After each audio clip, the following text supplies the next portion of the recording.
Hoje eu gostaria de começar dizendo que para nós, Zion Church, é algo extremamente, eu diria, é que eu estou pensando sobre isso que o Eri acabou de falar, aquele culto em Londrina. Eu fico pensando, pai, aqueles momentos onde você enxerga as coisas no espírito e depois de anos você consegue ver ela no físico. Quem já teve essa experiência? Eu estou tendo essa experiência agora. E uma das coisas que eu senti do Senhor vindo para Portugal, é a questão da missão, a missão que o Senhor me deu. Você está indo para lá e você vai pôr essas fundações, e eu sei que o pastor Eri depois continua construindo em cima disso, e a gente hoje vai entrar na palavra de uma maneira talvez que não seja tão típico daquilo que você está acostumado no dia a dia ou no domingo aqui na Zion, mas eu creio que o Espírito Santo vai falar com você, amém? Então hoje eu estou tentando otimizar o meu tempo aqui, são 2 domingos, domingo passado nós ministramos já a palavra e hoje eu quero ser direto. Eu sei que Eri vai começar a falar bastante depois e vai trazer contexto para isso, mas eu quero pedir para você anotar o que eu vou falar hoje. Tá bom? Então anota, por favor. Eu quero falar um pouco sobre o propósito da igreja. Por que a igreja existe? Por que é que nós estamos aqui hoje? Sabe, talvez você é uma pessoa evangélica que se converteu há alguns anos, ou talvez você veio de um berço evangélico e já está no hábito. Aos domingos eu procuro e vou para uma igreja, e eu sento e eu vou para um culto e eu sigo a igreja. E isso é muito bom, mas de vez em quando você precisa parar para pensar, por que eu faço o que eu faço? Então, algumas vezes eu já me perguntei, por que eu vou para a igreja? Eu amo Jesus, mas por que eu preciso ir para a igreja? E por que eu preciso fazer parte da igreja? E hoje eu quero falar um pouco desse porquê que Deus trouxe Zion Church para Lisboa. Por quê? De todas as cidades, por que Zion Lisboa? Eu quero começar dizendo que por 10 anos, eu como pastor na Zion, fui ordenado pastor em 2010, por 10 anos, e depois mais tarde quando eu casei, eu falava, eu não quero plantar igrejas, quero ficar aqui no meu canto, tenho Dunamis, vou fazer os eventos do Dunamis nas universidades, a gente vai impactar uma geração, a gente vai falar sobre o reino de Deus nas esferas a partir das universidades. Eu vou continuar aqui vindo para a igreja, eu vou sentar, eu sou um membro aqui numa igreja, depois a liderança pediu para eu cuidar dos jovens, depois eles me ordenaram pastor de jovens, eu estou lá, conheci minha esposa no grupo de jovens. Quantos estão aí no grupo de jovens solteiros aí? Não precisa levantar a mão, mas eu conheci ela lá, então quer dizer, isso aqui é bom, né? E a gente casou e depois o conselho da igreja da Zion veio e perguntou, você consideraria assumir a igreja? Eu falei, na verdade eu não quero, eu já estou liderando o Dunamis estava começando a crescer, e na minha mente, até o conselho do Dunamis, um dos membros do conselho do Dunamis falou assim para mim, Michael Brodor, ele falou, se você pegar a Zion, você vai ter que orar para ver se você tem que largar o Dunamis. Então, veja bem. E ele falou assim, eu não estou falando que você tem que fazer isso, mas você vai ter que orar muito. E a gente orou e o Espírito Santo deixou muito claro para nós que éramos para fazermos os dois. E ele falou, se o Senhor falou, o Senhor vai dar graça para fazer os dois. E daí naquele processo de fazer os dois, liderar Dunamis, liderar Zion Church em São Paulo, eu estava completamente satisfeito. Falei assim, Deus, eu não preciso ficar plantando igreja. Outras pessoas saem plantando igreja para tudo quanto é canto. Eu não preciso ficar aqui, quero ficar quietinho, estou gostando disso. E estou formando os discípulos aqui mesmo, estou satisfeito.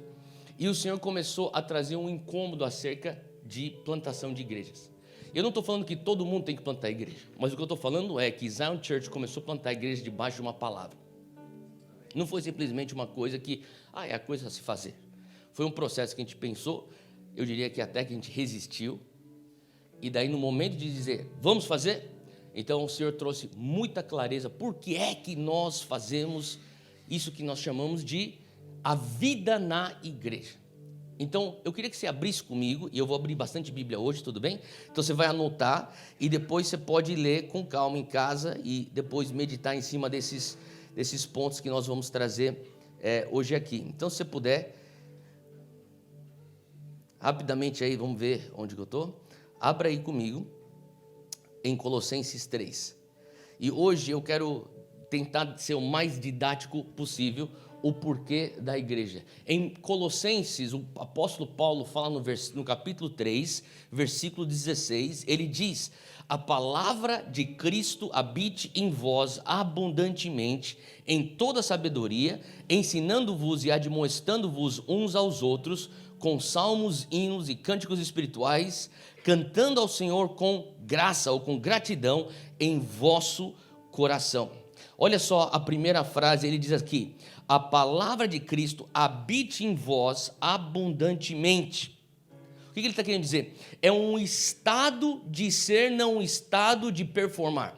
Ele fala assim: olha, a palavra de Deus, ela deve encarnar você abundantemente. Ele fala habitar em vós. E daí ele diz: em toda sabedoria, ensinando-vos, admoestando com salmos, hinos, cânticos espirituais e com gratidão. Em outras palavras, você faz aquilo que você é. Por que a gente faz vida em igreja? Porque nós somos a igreja. Como que eu me tornei igreja? Quando o verbo vivo, Jesus, fez morada em mim. Quando ele entrou em mim, eu já sou parte da igreja. Faz sentido? E porque eu sou parte da igreja, aquilo que é natural para mim é adorá-lo com hinos, cânticos. Ele diz aqui, com ação de graças em meu coração. Romanos 12, versículo 1 também traz uma outra ótica do o que fazemos como igreja. Olha só o que ele diz, versículo 1 de Romanos 12. Desculpa, eu falei Romanos 1, né? É Romanos 12, versículo 1.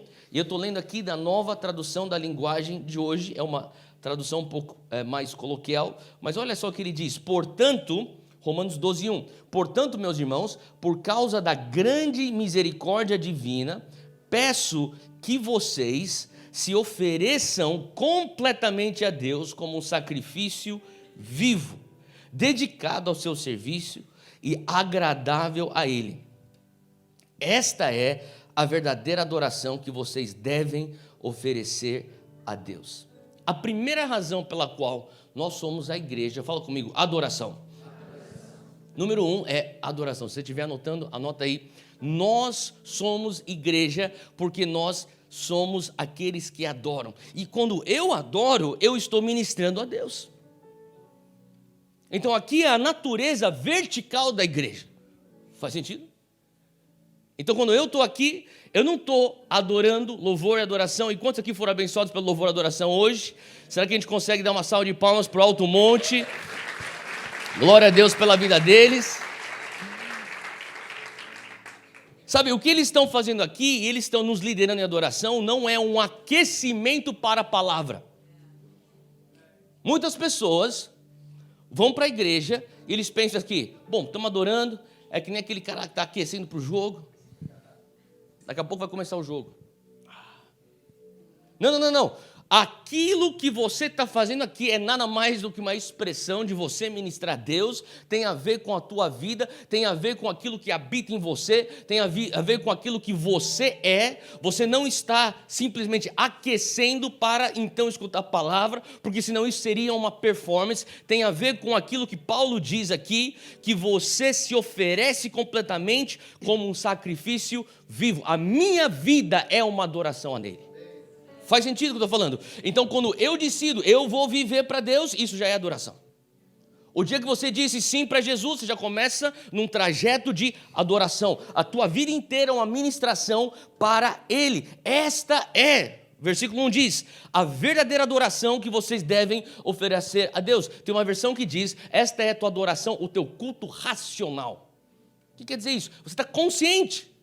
Tem a ver com a minha razão entende. Tudo que eu faço tem a ver com ministrar a Deus.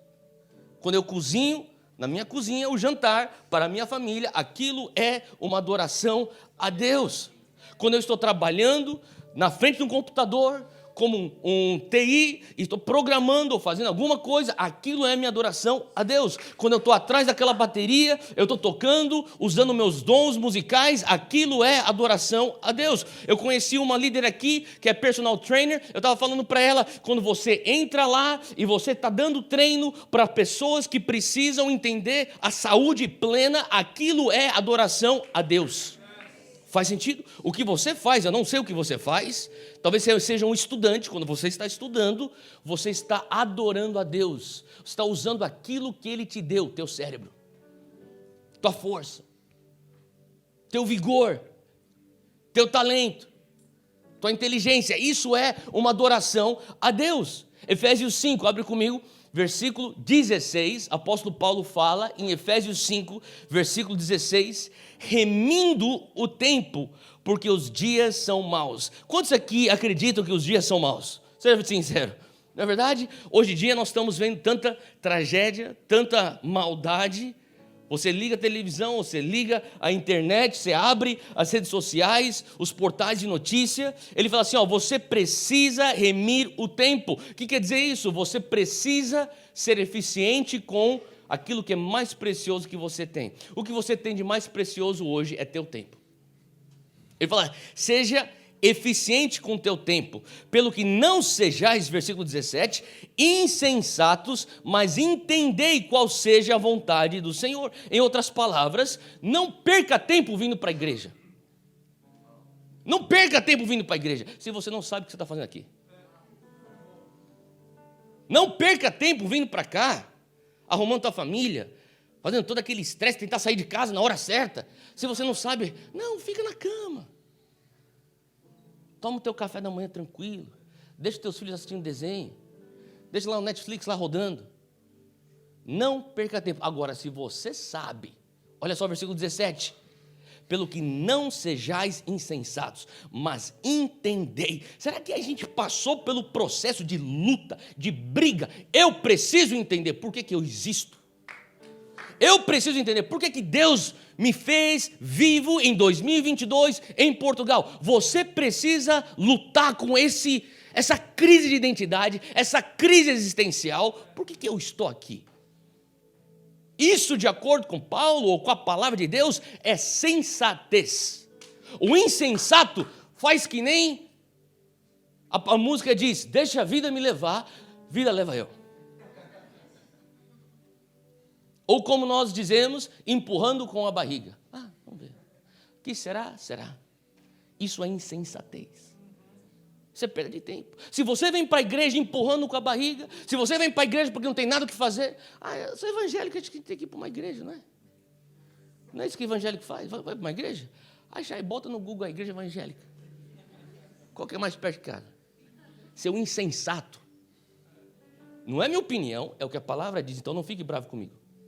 É o que a palavra diz. A palavra fala no versículo 18, e não vos embriagueis com vinho, em que há contenda, mas enchei-vos do Espírito Santo, falando entre vós com salmos, hinos e cânticos espirituais, e cantando e salmodiando ao Senhor no vosso coração. Quando você tem um entendimento, Deus, eu sei porque o Senhor me salvou, eu sei a quem eu pertenço, agora eu sei quem eu sou. A consequência disso, você começa a beber do Espírito que te fez filho. Quem é o Espírito que te transformou de órfão para filho? Quem é o Espírito que tirou de fora e te pôs para dentro da casa do Pai? Qual é o Espírito que te tirou da perdição e te deu salvação? É o Espírito Santo. Ali se torna a tua fonte. E se lá é a tua fonte, você flui na fonte. E você vai fluir com salmos, a palavra diz. Você vai fluir então com hinos e cânticos espirituais, cantando e salmodiando ao Senhor. Por isso que quando você vem aqui para o culto e você está fazendo adoração, ministração a Deus, você não está aqui numa classe de zumba. Para cá, para cá, para cá, para cá. Não, você tem uma fonte que jorra de dentro do teu interior. É natural. Ninguém precisa ficar falando assim, agora, tira o pé do chão. O que eu sou? Um animador de auditório evangélico? Tem algumas igrejas que parece que você está com o pastor Faustão. Para quem de Portugal, Faustão era um... deixa para lá. Você precisa entender que não tem a ver com o que você faz, tem a ver com aquilo que você é. Se você é salvo pelo Espírito Santo, o Espírito Santo ele flui em você. Você entra na atmosfera, a atmosfera puxa a adoração. Faz sentido? Então não é porque existe uma banda tocando, muita música, quer dizer que tem adoração. Às vezes você pensa que você foi para um culto, você foi para um show. Agora, quando você sabe que a presença de Deus está lá, você entra, o irmãozinho pode até estar cantando desafinado, pode até nem ter um sistema de PA bonito que nem esse, pode ser só aquele violãozinho no acústico, mas a atmosfera puxa a tua identidade. E você está salmos, hinos, cânticos espirituais, fluindo como rios e águas vivas do teu interior. Faz sentido? Isso é ser igreja, porque o primeiro conceito, a perspectiva de igreja é adoração.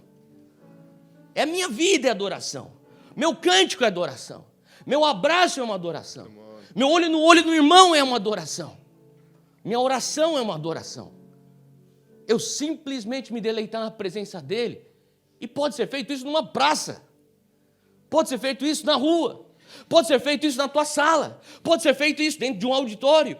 Em qualquer momento, esse deleite, essa conexão, você sendo você na presença é adoração.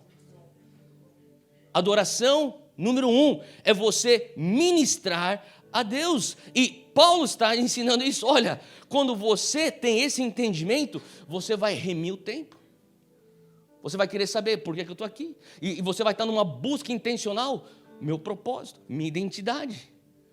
Porque você foi desperto uma vez que o Espírito Santo fez morada em você. Existe um termo em latim, se quiser, anota isso. Coram Deo. C-O-R-A-M Deo. D-E-O. Coram Deo.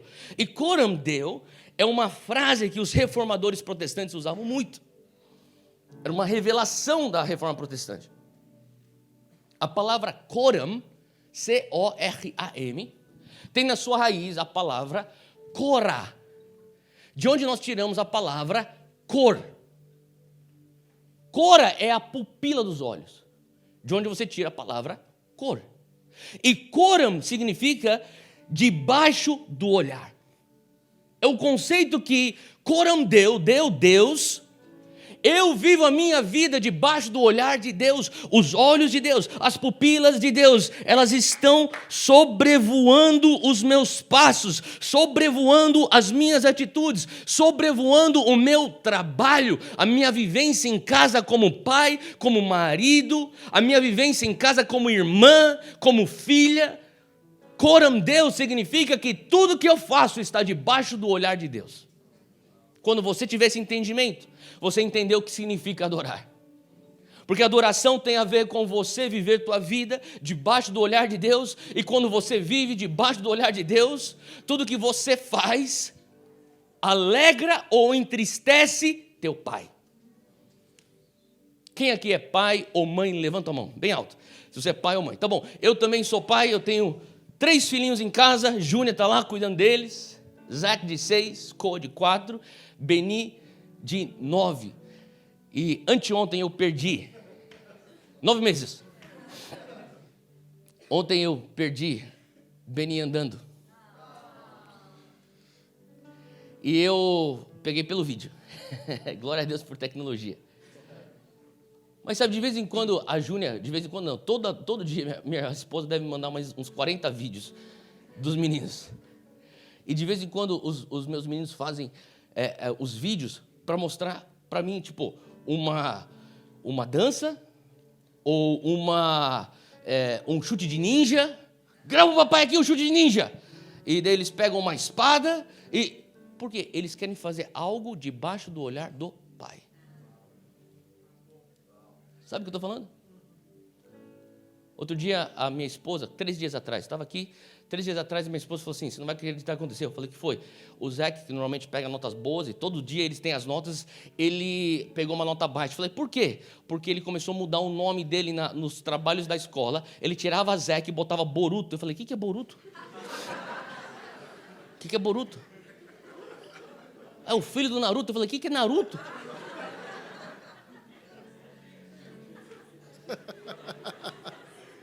Você deve estar tipo, o que é isso? É um desenho animado. Ele pensou que ele era um super-herói japonês. Então, eu tive que falar, põe ele no vídeo aí. Falei, Zac, você não é o Boruto. Você não é o filho do Naruto, você é o filho do Theo Hayashi. Você é o Zeca Hayashi. Por quê? Porque eu tenho que lembrar ele, eu estou te vendo. Você pertence a mim. Faz sentido? O pai está falando, ei, eu estou te vendo. Você pertence a mim. Quando você trabalha e pensa, ninguém está me vendo. Ele está te vendo. Quando você está talvez fazendo o teu estudo, tua lição de casa, ou estudando, seja o que for, ou você está trancado no teu quarto, ninguém está me vendo. Deixa eu te falar, o pai está falando, você pertence a mim. Corandeu, meus olhos estão sobre ti. E tudo que você faz é adoração a mim. Você como igreja, o dia que você disse sim para Jesus, você entrou já nisso. Nessa dimensão, você deu um passo para dentro daquilo. Deixa eu continuar um pouquinho sobre corandeu. Nada mais é do que você viver na presença de Deus constantemente. Corandeu nada mais é do que você viver sob a autoridade de Deus constantemente. Corandeu nada mais é do que você viver para a honra e glória de Deus constantemente. Isso é corandeu. Faz sentido? Então, por que eu devo e preciso entender o conceito de corandeu? Por 3 razões, bem simples. Porque Deus criou tudo que você tem e tudo naquilo que você vive, Ele é o Criador. Você concorda comigo? Porque Deus sustenta a sua criação. E porque Deus redime a sua criação. Tudo que você faz, olha só o que a palavra diz aqui. Abre comigo em Salmos 24, versículo 1. Diz assim, que do Senhor é a terra, e tudo que nele existe, o mundo e os que nele vivem. Deus é o Criador de toda a sua criação. Tudo aqui que você vê, as coisas lindas da natureza, é de Deus. Deus criou. Então, você está hoje andando no parque, entenda uma coisa, você está andando na criação de Deus, quando você vê uma árvore, consequentemente os olhos dele estão sobre você. Faz sentido? Colossenses 1,17 diz, Ele é antes de todas as coisas, e todas as coisas subsistem por Ele. Você está entendendo que Ele sustenta até hoje, é Ele que mantém o oxigênio que você respira. É Ele que fez ter dia e te acordou de manhã. Amém? Ele criou, Ele sustenta. Agora, Ele não faz só isso, Ele redime. Uma vez que o mundo caiu, Ele é aquele que nos redime. Abre comigo Colossenses 1, versículo 19. Colossenses 1, 19. Ele é o redentor de toda a sua criação. Não apenas o criador, não apenas o sustentador, Ele também é o redentor de sua criação. Colossenses 1,19 diz, porque foi do agrado do Pai que toda a plenitude nele habitasse e que, havendo por ele feito a paz pelo sangue da sua cruz, por meio dele reconciliasse consigo todas as coisas, tanto as que estão na terra como as que estão nos céus. Então, já que ele cria, já que ele sustenta, já que ele redime, na mente de Deus, presta atenção, não existe dicotomia. É só um mundo. Ele criou, ele sustenta, ele redime. Mas na nossa mente existe uma dicotomia. Eu vou para a igreja, isso é sagrado. Eu vou para a universidade, isso é secular. Eu vou para o link, isso é sagrado. Eu vou para o trabalho, isso é secular. Eu vou fazer meu devocional hoje de manhã, isso é sagrado. Eu vou para a academia, para o ginásio fazer meu treino, isso é secular. Não existe isso. É um só mundo. O mundo que ele criou, que ele sustenta e que ele está redimindo, corandeu, tudo que você faz é adoração e uma ministração a Deus. Fala comigo, eu sou filho, portanto, eu sou adorador. Se você é mulher, você fala filha e adoradora. Número 2, qual é a razão da igreja? Número 1 é adoração. Número 2 é amadurecimento. Você vem para a igreja para amadurecer. Você é igreja porque você adora, e sendo parte da igreja, Você precisa amadurecer. Você precisa viver com seus irmãos, com suas irmãs na fé. E amadurecimento é a ministração aos santos. Eu não estou falando dos santos da Igreja Católica, estou falando porque eles também são santos, mas você também é santo.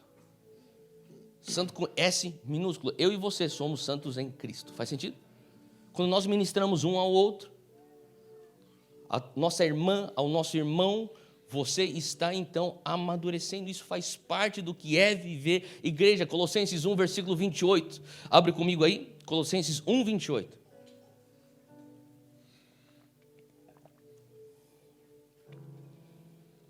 O apóstolo Paulo diz: é Ele a quem anunciamos. Quem anunciamos? Jesus. Ele diz: admoestando ou exortando a todo homem e ensinando a todo homem em toda sabedoria, para que apresentemos todo homem, ou a todos, maduros em Jesus Cristo. Então, o que ele está dizendo aqui no versículo 28? Ele diz: olha, quando nós anunciamos Cristo, quando nós estamos aqui em nossas reuniões e nós anunciamos, exaltamos Cristo, qual que é o propósito? Ele diz aqui: nós estamos exortando a todo homem. Fala comigo: eu sou todo homem. Você faz parte desse todo homem. Mulher ou homem, você faz parte desse grupo que Paulo está dizendo aqui nesse texto. Ele fala que, olha, isso aqui é para a tua admoestação, para a tua exortação, para a tua correção. E ele continua: é para o ensino de todo homem. Isso aqui faz parte do meu ensino. Quantos aqui entendem que eu preciso ainda aprender muito na vida? Eu sei que eu preciso. Eu sei que eu preciso. Quando você entende, eu preciso ainda ser muito alinhado no prumo do Espírito Santo. Você é igreja e precisa da igreja. Eu preciso ainda ser muito ensinado na palavra e no padrão de Deus. Você é igreja e precisa da igreja. Não só isso, ele diz aqui: para que nós venhamos apresentar todos maduros em Cristo. Sabe, o apóstolo Paulo, ele estava ciente da prestação de contas que ele tinha acerca da igreja dos Colossenses. Assim, um dia eu vou ter que chegar perante o Senhor e eu vou ter que prestar contas acerca da tua maturidade espiritual. Então, deixa eu te dizer, quando eu estou com vocês, eu quero te admoestar. Quando eu estou com vocês, eu quero te ensinar. Eu quero que vocês venham viver de uma maneira sábia. Eu quero que vocês venham fluir no Espírito e sejam com um andar no Espírito. Porque um dia eu espero que vocês estejam maduros. E quando eu chegar na glória diante de Deus, eu, como o apóstolo Paulo da igreja de Colossenses, eu tenho que dizer: Senhor Jesus, o Senhor me entregou a tua noiva, a tua igreja. Eu fui um bom mordomo dela e hoje ela está mais madura para ter comunhão contigo. Faz sentido? Um dia, pastor Eri e pastora Kristen vão ter que dar prestação de contas acerca de Zion Lisboa. Não para mim, não ao conselho da Zion Church, a Jesus. Eles vão ter que chegar diante do Senhor e falar assim: ó, o Senhor nos trouxe aqui, nós começamos algo, discípulos foram formados, pessoas que adoravam o Senhor, mas não só ministravam adoração a Ti, eles foram amadurecidos enquanto viviam koinonia. Você sabia que o teu amadurecimento carece de koinonia? Você não vai chegar num amadurecimento, numa maturidade espiritual, simplesmente porque você se tranca numa casa de oração, sem falar com ninguém e fica lá. Não sou contra essa sala de oração. Mas o que eu estou falando é, muitas vezes a gente aborda esse amadurecimento, essa maturidade cristã com uma mentalidade muito monástica, quando a igreja foi feita para nós vivermos a igreja um com o outro. Eu não sei se você percebeu, mas a maioria dos pecados que eu já cometi, pelo menos, eu tive que pedir perdão porque eu cometi com um irmão ou com uma outra pessoa. Quando você está sozinho, é difícil você ficar com o coração ofendido, não é verdade? Quando você está sozinho, é difícil você ofender alguém. Você está sozinho. Quando você está sozinho, você não tem inveja. Quando você está sozinho, você não tem orgulho. Quando nós estamos vivendo em comunidade, perto de outras pessoas, existe uma constante convicção do Espírito Santo: epa, isso aí é a carne, você tem que amadurecer aqui. Epa, isso aqui não é do Espírito, tira isso da tua vida. Epa, isso aí não é do padrão bíblico, vamos remover isso. Faz sentido o que eu estou falando, gente? Existe aqui não só então o conceito de adoração, eu vou ministrar a Deus, mas existe também a necessidade de amadurecer ministrando os outros. Abre aí comigo Levítico capítulo 17. Levítico capítulo 17. Eu quero ler do versículo 11. Olha só o que a palavra diz em Levíticos 17, 11. Isso aqui é uma instrução de Deus ao povo de Israel pós-êxodo do Egito. Ele diz: pois a vida da carne está no sangue. Fala assim comigo: a vida do meu corpo está no meu sangue.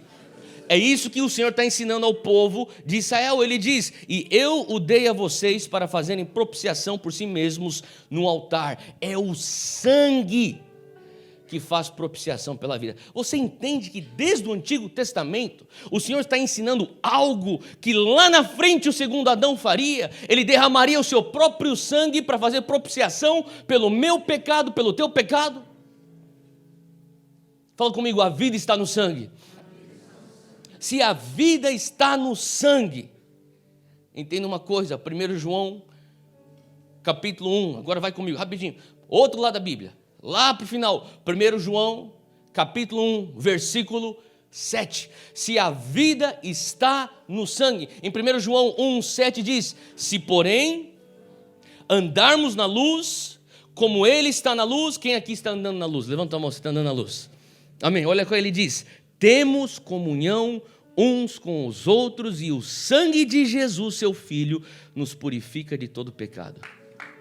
Olha só o que está acontecendo aqui. O Senhor está dizendo para nós: a vida está no sangue. Como que eu vou tirar a vida do sangue? Andando na luz.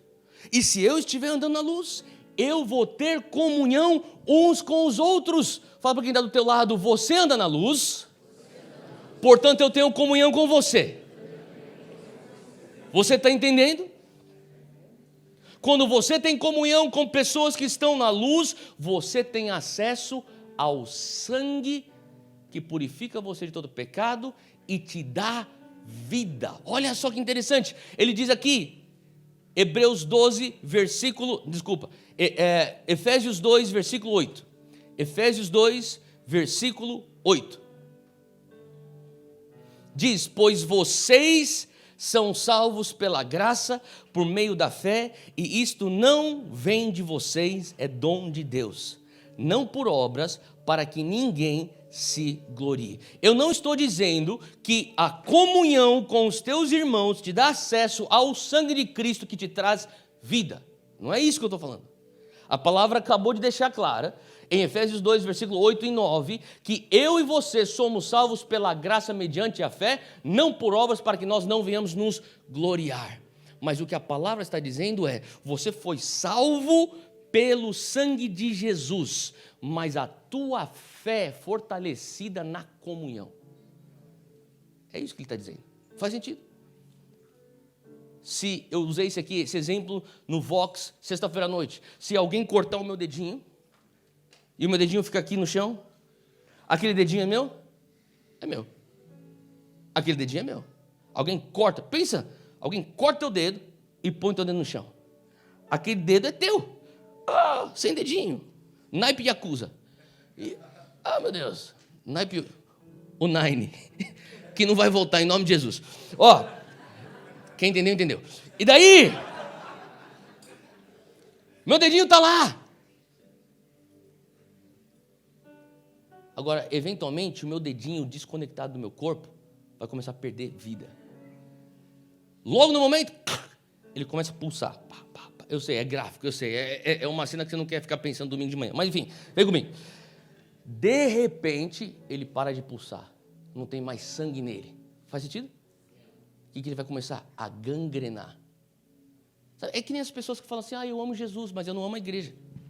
Conhece crente assim? Eu conheço. Vários já falaram para mim assim: Theo, eu amo Jesus. Meu problema é com a igreja.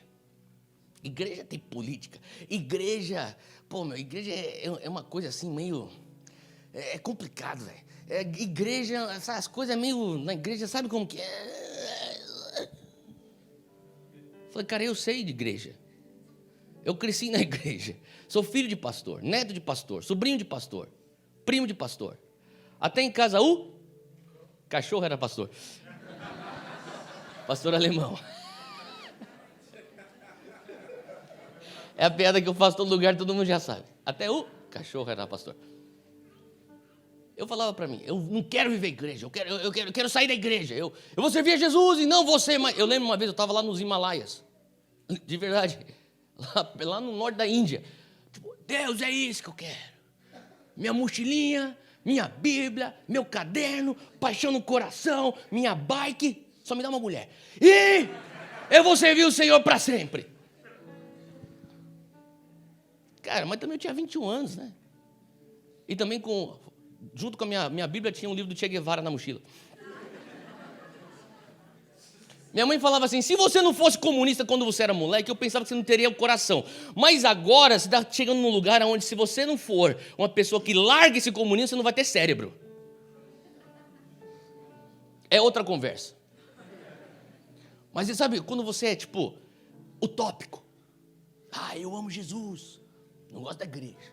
Mas vou ficar aqui no meu quartinho, adorando a Jesus. Vou ficar aqui nas montanhas, servindo a Jesus, abraçando os órfãos. Totalmente a favor disso.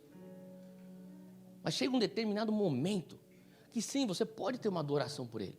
Só que isso aqui, a natureza horizontal, começa então a te proteger. Faz sentido?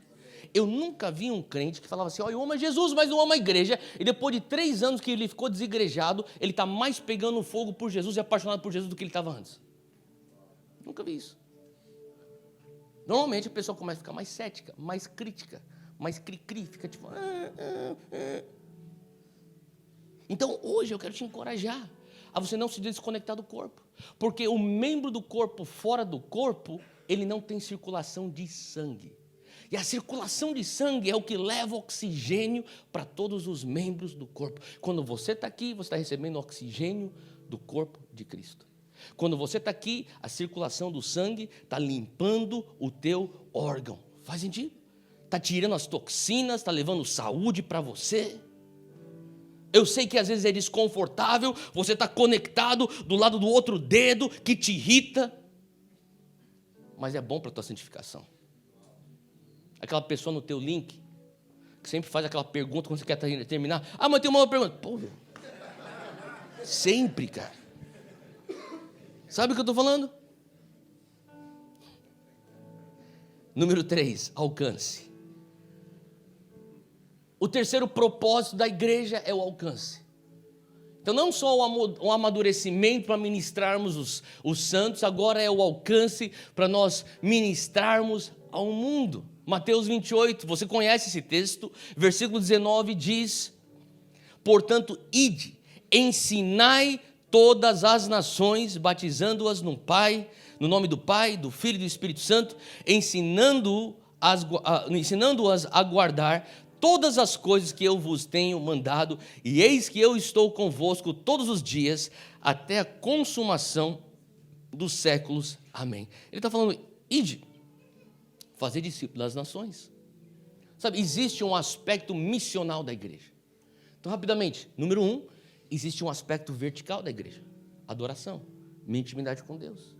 Número 2, existe um aspecto horizontal da igreja, amadurecimento, a vivência de comunhão. Eu preciso conviver com família. Quantos aqui escolheram tua família? Você não escolhe tua família. Aquele tio louco, você não pode tirar da família. Faz parte. Aquele grupo de WhatsApp da família vai sempre ser aquele caos. Você não escolhe a família. Diferentemente do grupo de WhatsApp dos teus amigos. Você escolhe amigos, você não escolhe família. E Deus propositalmente te põe em família. Porque família te santifica, te ensina a perdoar, família te ensina a relevar, família te ensina a compreender, família te ensina a ter compaixão. Mas se nós ficarmos só no vertical, horizontal, criamos então um ecossistema que se torna uma bolha. E Deus fala, não, eu preciso de alcance para as nações. Tem gente lá fora que precisa disso que você está vivendo aqui dentro. Tem gente lá fora que precisa desse relacionamento que você tem com Jesus.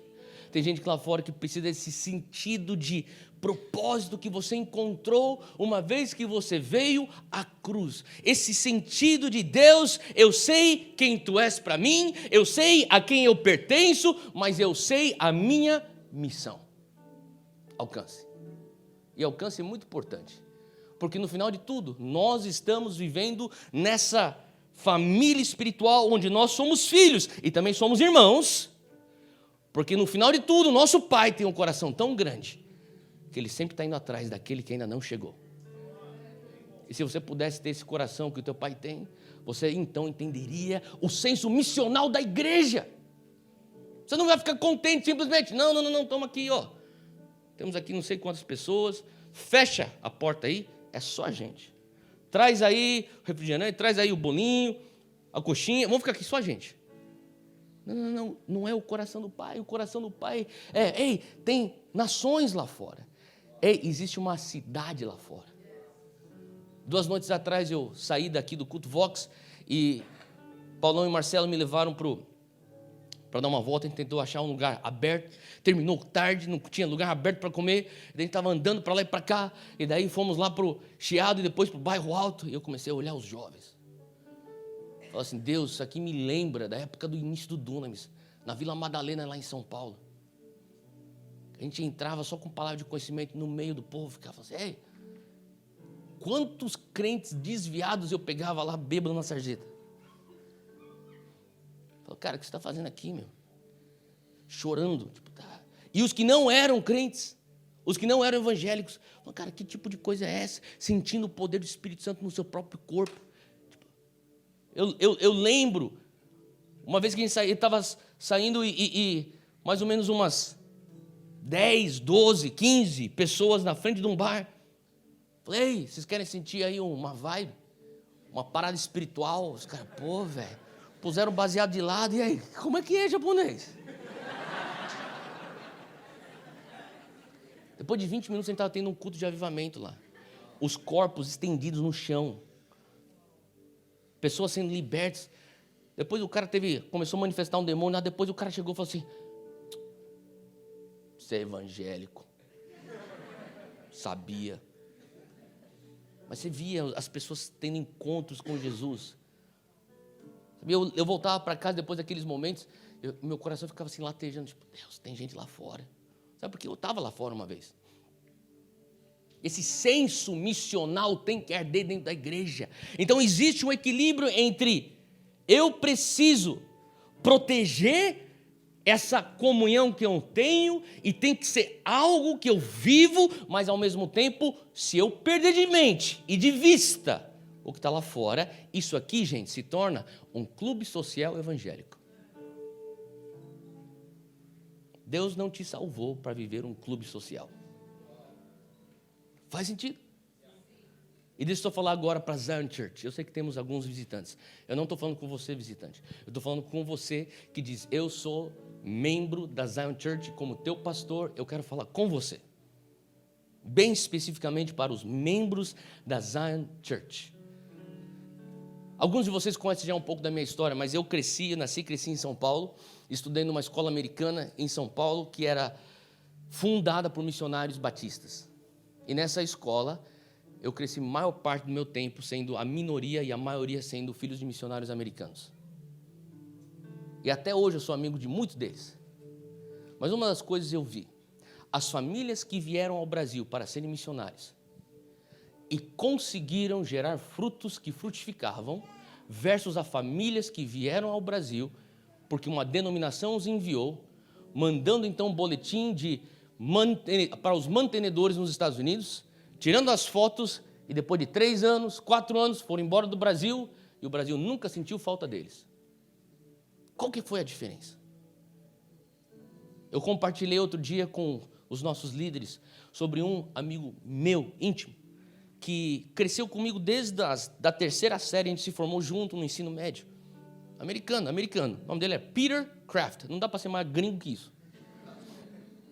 Eu lembro na 3ª série, quando ele chegou, ela falava português bem assim, sabe? Com sotaque de americano. Ele começou a perder o sotaque ao longo do caminho. Porque ele foi aprendendo o português do Brasil. Ele começou então a entender que em São Paulo, como um garoto crescendo lá, você tinha que escolher. Ou você torce para o Santos, ou para o Corinthians, ou para o São Paulo, ou para o Palmeiras. Ele pegou um time, ele nem gostava de futebol. Ele jogava beisebol. Ele começou então a fazer amizades com brasileiros. Ele tinha os americanos como amigos, mas ele era amigo dos brasileiros também. Eu lembro que no ensino médio, lá estava eu, o brasileiro, pedindo ajuda pro Peter escrever redação em português. Peter, me ajuda aqui, cara, como é que faz esse negócio aqui? Você não leu Machado de Assis? Eu falei, eu nem entendo Machado de Assis, velho. Então, é assim, ó, o Birajara é isso. O cara era mais brasileiro que os brasileiros. Faz sentido? Quando nós começamos a organizar o The Send no Brasil, eu precisava de dados. Eu fui para uma agência missionária e eu falei assim, olha, eu preciso de dados, eu quero ter métricas certas, e a gente estava trabalhando num processo de alcance para vermos o impacto de verdade do The Send na juventude evangélica. Comecei a conversar com um missionário baiano. Esse cara veio da Bahia para São Paulo há uns anos atrás, e esse cara ele tinha todas as estatísticas do mundo evangélico no Brasil. Ele começou a me explicar para mim, ele começou a falar assim, você precisa fazer isso, tem que levar em conta isso. Ele começou a me dar todos os documentos. E, de repente, no meio da conversa, eu falei assim, cara, como é que você começou a trabalhar com essa organização, essa agência missionária? Então, ele começou a falar sobre um Lawrence Craft, meu pai espiritual, que era o pai do Peter. Eu falei, caramba, o pai do meu amigo te discipulou. Eu falei, o Lawrence já foi embora, já faz 15, 20 anos. Mas ele me ajudou a montar isso aqui. Um centro de estatística para os evangélicos e a igreja evangélica no Brasil. E todo mundo lá falava com carinho sobre os crafts. Aquilo lá me marcou tanto que eu falei assim, Deus é uma família que entendeu o senso missional da igreja. Sabe, tem uma frase que me marca, que uma vez eu escutei um pastor dizer que é, você não tem autoridade sobre aquilo que você não ama. Você acredita nisso? Se você não ama Portugal, você nunca vai impactar Portugal. Então, quando nós carecemos do terceiro conceito de igreja, que é alcance, nós simplesmente nos reduzimos a vertical e horizontal, e talvez você veio aqui com uma mentalidade de imigrante, e deixa eu te dizer uma coisa, se a tua mentalidade de imigrante não conseguir chegar ao terceiro ponto, você vai fazer isso aqui um clube social evangélico de amigos brasileiros que comem coxinha e guaraná no final do culto. E não foi para isso que Zion Church veio para Lisboa. Em algum momento, você que talvez fale assim, Theo, eu não estou vendo qual que é o problema com isso. Deixa eu só explicar de uma maneira para Zion Church. Se você é visitante, por favor, descarte o que eu estou te falando. Estou falando isso de um pastor para suas ovelhas, porque um dia eu presto contas acerca disso. Quando você vai para um outro país, você tem duas escolhas. Ou melhor, duas alternativas e uma escolha. Ou você vai como um imigrante, ou você vai como um missionário. Não tem, vou lá ver o que vai dar. Se você veio como imigrante, eu quero dizer para você que uma vez você está na Zion Church, Deus quer te fazer um missionário. Não tem nada de errado você ter vindo como imigrante. Mas aqui você vai ser confrontado a mudar a tua mentalidade de imigrante para missionário. Faz sentido? Pessoas falam assim, Theo, vem aqui para, sei lá, Conchinchina, pregar aqui numa igreja. Igreja do quê? De brasileiro? Para que eu vou lá para pregar para brasileiro? Tem 210 milhões de brasileiros no Brasil, eu fico aqui pregando para brasileiro, Então você é contra os brasileiros? De maneira alguma. Eu sou tão a favor dos brasileiros, eu tão acredito que o Brasil vai ser o próximo celeiro de missões, que eu estou falando para os brasileiros, se vocês não entenderem o que é missões transculturais, e o que é o alvo da missiologia, que é você amar o povo que você foi transplantado a amar, você nunca vai cumprir a grande comissão, você vai ficar preso construindo um gueto evangélico numa terra estranha.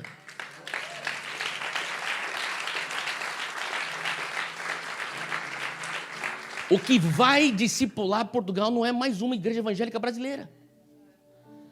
Pode ser uma igreja evangélica composta de portugueses brasileiros, mas que entendem um senso missional. Em algum momento você vai ter que fazer a transição de uma mentalidade imigrante com uma mentalidade missionária. Alguns aqui vieram pela imigração, não tem nenhum problema. Outros vieram pela missão. E é mais fácil para aqueles que vieram pela missão entender isso. Porque você veio já com uma missão em mente. E a tua missão em mente vai fazer você entender a história de Portugal. Porque você não consegue namorar alguém que você não conhece, a família. Foi o que me levou a Israel. Uma vez um pastor falou para mim: Theo, por que você não vai para Israel? Eu já era pastor, eu tinha 35 anos na época, quando eu fui pela primeira vez para Israel. Eu falei: por que você nunca foi para Israel? Eu falei: para Israel, para ficar voltando com aquele chofar, com aquele esquipar. Pô, lá, você vai lá no Brasil, aquelas reuniões proféticas, sempre tem um louco com um chofar tocando num tom diferente da banda. Os caras vão lá e depois volta pensando que é judeu. Eu tô louco esse povo esquisito aí, velho. Ficar passando vergonha com esse povo lá. Ele falou: não tem nada a ver, esquece essas pessoas. Como é que você fala que você ama Jesus, você nunca conheceu a família dele? Eu falei: é verdade, eu tive que conhecer a família da minha esposa para casar com ela. Eu casei com Jesus. Como igreja, nós estamos nos preparando para a boda do Cordeiro. Então eu fui para Israel para conhecer a família de Jesus. Como é que os parentes de Jesus agem? Sabia que Paulo era judeu? Sabia que Jesus era judeu? Pedro era judeu? Tiago era judeu? Falei: eu vou lá para conhecer. E o Senhor me impactou conhecendo a mentalidade do povo de Jesus. Da mesma maneira, como é que você vem para um país se você não vai conhecer o país? Faz sentido. Então eu realmente creio que o Senhor está nos chamando como Zion Church, não simplesmente a sermos mais uma igreja evangélica, o Senhor está nos chamando para sermos uma igreja missional. Eu quero aprender teu idioma, eu quero conhecer tua história, eu quero conhecer tua cultura, eu quero me envolver, é mais fácil. Sabe, as pessoas falam assim, eu comecei a conversar com os jovens na Dunamis Farm, a nossa fazenda, e estava com não sei quantas nacionalidades lá um dia, e depois eu cheguei e comecei a ver que os alemães, os britânicos, os holandeses, todos estavam numa mesa. Os americanos, todos estavam numa mesa. E nas outras 20 mesas estavam todos os brasileiros. Daí eu cheguei para os brasileiros e falei assim: vocês acreditam que Deus está nos chamando para as nações? Sim, lógico, o Brasil é o celeiro de missões. Nós somos a nação do avivamento. Ah, é? Avivamento para onde? Para as nações. Então por que os holandeses estão lá sozinhos? Por que os americanos estão lá sozinhos? Ah, porque eu não sei falar inglês. Então como é que você vai para as nações sem falar inglês? Aqui meu inglês é meio que mequetrefe. E cara, o papo não flui, a resenha não flui, né? Lá. Aqui. Se você não está disposto a sair da sua zona de conforto. Nações custa. Missões custa. Discipular Portugal vai custar. Custar você sair da tua bolha brasileira e entrar numa mesa portuguesa onde é difícil escutar, entender a mentalidade, mas se você não fizer a transição de imigração para missionário, você está vivendo um gueto. Eu sei que a igreja vai diminuir depois dessa mensagem. Ainda bem, porque não tem espaço, o pessoal está lá fora, sem cadeira.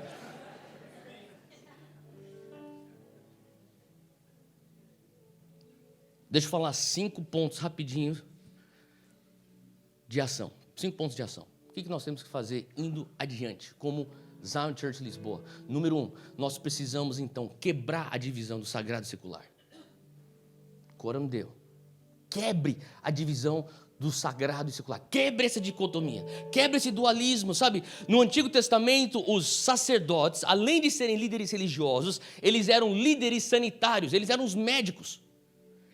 Então eles eram forçados a lidar com questões espirituais e eram forçados a lidar com questões pragmáticas. Aquilo até facilitou, então por isso que a mentalidade dos judeus hoje até é mais holística do que a mentalidade protestante, porque eles entenderam, olha, tudo que nós fazemos faz parte da lei de Deus. O Senhor está querendo com que nós, Zion Church, venhamos quebrar o sagrado e secular. O teu trabalho é adoração a Deus. A maneira como você faz teu casamento e vive teu casamento é adoração a Deus. Não adianta a tua casa não ter a presença de Deus e você exigir da gente uma igreja com a presença de Deus. Ah, mas eu quero ter uma palavra boa. Só que você não lê a Bíblia em casa. Você não faz devocional na tua família. É que eu falei um dia para um pai que me procurou com o filho dele, com 16 anos de idade, drogado, perdido, sumia, ele sumia, o filho sumia. E o pai veio no final do culto, lá em São Paulo, chorando. No final, falou assim: pastor, ajuda meu filho. Eu falei: cadê teu filho? Eu não vejo ele há 4 semanas, ele sumiu. Eu falei: tá bom, a gente vai ajudar ele. Me fala quem conhece ele. Um fulano, amigo lá, que às vezes dá um perdido. Tá bom, a gente vai atrás do teu filho. A gente foi atrás do filho dele. A gente encontrou o filho dele, voltou para Jesus, chorou, teve um encontro com o Senhor Jesus. Ele falou assim: meu filho precisa vir para a igreja, pastor. Eu falei: amém, a gente vai atrás dele. A gente começou. Daí o filho dele começou a andar junto com a gente. 3 ou 2 anos depois, ele veio desesperado no final do culto: pastor, me ajuda, meu filho. Eu falei: o que aconteceu? Eu falei: teve uma recaída. Eu falei: como assim? O que aconteceu com ele? Eu falei: não, ele está bem, ele está firme. Qual que é o problema? Não, o problema agora é que ele não quer fazer faculdade. Eu falei: tá, mas ele está com Jesus? Tá, ele está com esse papo de ser missionário no Irã. Ajuda, pastor, faz ele ter um pouco de bom senso. Eu falei: irmão, com todo respeito, sabe o que aconteceu? Você quer que a igreja ensine boa cidadania para o teu filho. Quem ensina boa cidadania é na tua mesa de jantar. Você que ensina para o teu filho boa cidadania. Se você trouxer teu filho para mim, eu vou fazer dele um mártir.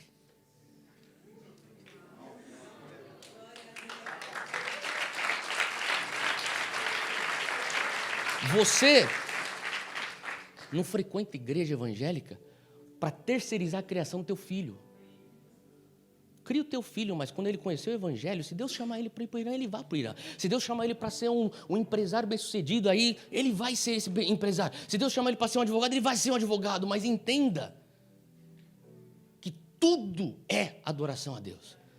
Esse pensamento dicotomizado, sagrado e secular, faz com que muitas vezes a gente olhe a igreja e fala assim: terceiriza a espiritualidade da minha família aqui. Isso não é adoração, essa é a ação número 1. Ação número 2, nós precisamos parar de enfatizar salvação pessoal e começar a pensar salvação familiar. O propósito de Deus é que famílias venham ser salvas. Você lembra daquele momento, o pastor Eri mencionou, de Paulo e Silas na cadeia, estão presos, estão adorando a Deus, o terremoto vem, abre tudo, e daí aquele homem que começa a perceber que os presos saíram, que era o guarda da cadeia, ele vai se matar, e eles falam: para. Ele fala assim: se você acreditar, tu e tua família serão salvos. O plano de Deus é que famílias vão ser salvas. Vamos parar de pensar: eu quero uma pessoa salva, eu quero a família dessa pessoa salva. Condiciona a tua mente a pensar: famílias. É por isso que Zion Church precisa ser uma igreja de famílias, não é uma igreja de jovens. Eu não acredito que os jovens são a geração do avivamento, não acredito. Eu acredito que a geração do avivamento é de 0 a 100 anos de idade. Você está aí no meio? Então você faz parte da geração do avivamento. Porque o Senhor quer usar famílias. Por quê? Família é o governo do céu na terra. Quando estivermos com o Senhor Jesus, não vai ter uma democracia. Quando nós estivermos lá na glória, não vai ter um parlamento. Vai ter uma família. E por isso que o inimigo ataca tanto famílias. Nós precisamos zelar pelas nossas famílias. E nós precisamos falar: Deus, nós queremos que não só uma pessoa seja salva, mas toda a sua família. Faz sentido isso? Número 3, você precisa ficar insatisfeito com viver igreja só de domingo. Nós precisamos transicionar de igreja de domingo para igreja 24/7. Não tem a ver com igreja aqui na Zion Church, no auditório de Sete Rios, não. Tem a ver com: aqui eu recebo uma mensagem, eu recebo um boost, eu recebo comunhão, mas eu sou igreja em casa, eu sou igreja nas ruas, eu sou igreja de segunda a sábado, e sim, domingo eu continuo sendo igreja também, porque é enquanto vamos. Não é só enquanto chegamos, mas enquanto vamos. Enquanto você vai para a cidade, Deus vai te usar como eclesia.